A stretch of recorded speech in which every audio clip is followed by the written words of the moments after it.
ধানিসভা বাজারের যে 8তলা ভবনটি, সেই ভবনটির মালিক আমাদের এই 2 নং ধানিসভা 1 নম্বর ওয়ার্ড আমাদের মানিক বিশ্বাস এর ছেলে জসিম বিশ্বাসের এই আমাদের এই 8তলা ভবন।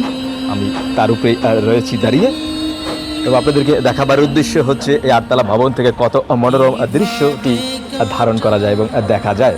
আল্লাহ তাআলার কত সৌন্দর্য এখান থেকেই সব চোখে দেখা যায়।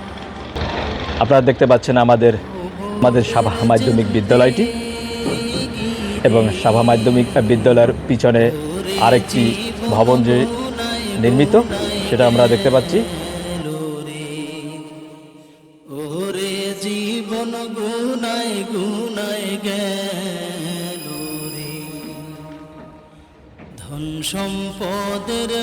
আমাদের সাভা বাজার দেখতে পাচ্ছেন, কত সুন্দর আমাদের সাভা বাজারটি। আমরা সাভা বাজারটি লক্ষ্য করছি। রাস্তার পাশে রাসির ফকিরের বিল্ডিং এর কাজ ভাঙার কাজ চলছে। আমাদের সাভা কেন্দ্রীয় জামে মসজিদের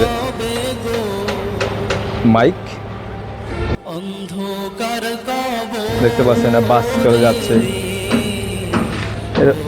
আরো খুব মনোরম পরিবেশে আমাদের এই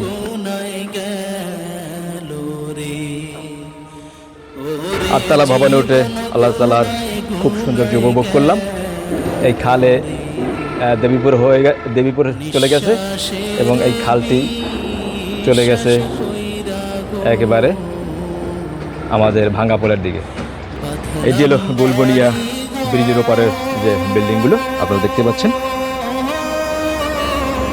খুব সুন্দর দৃশ্য এটি আমাদের গুলবনিয়া ব্রিজ।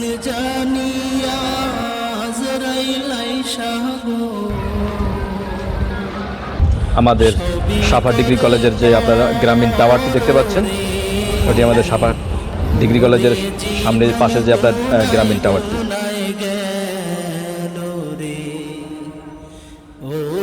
জীবন গুনায় গুনায় গেল রে,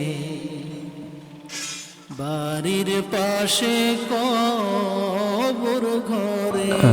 এখন যে আমরা যে দৃশ্যটি দেখছি, এটি হচ্ছে আমাদের দক্ষিণ গুলবনিয়া হাফিজিয়া ফোরকানিয়া নুরানি ক্যাডেট মাদ্রাসাটি ও সিদ্দিকিয়া এতিমখানাটি, এবং চারঘাটা বাড়ি অর্থাৎ গুলবনিয়া ব্রিজের গোড়ায় যে জামে মসজিদটি। আমাদের সাভা বাজার জসিমের 8তলা ভবন থেকে আমরা এটিকে লক্ষ্য করছি, এবং গুলবনিয়া ব্রিজের দর্শক হাঁটাহাঁটি করছে, সেটিকে আমরা লক্ষ্য করছি। আপনারা দেখতে পাচ্ছেন কি মনোরম পরিবেশ এই 8তলা থেকে দেখা যায়। খুব সুন্দর দৃশ্য এটি আমাদের গুলবনিয়া ব্রিজ, খুব সুন্দর চারিদিকের পরিবেশটি।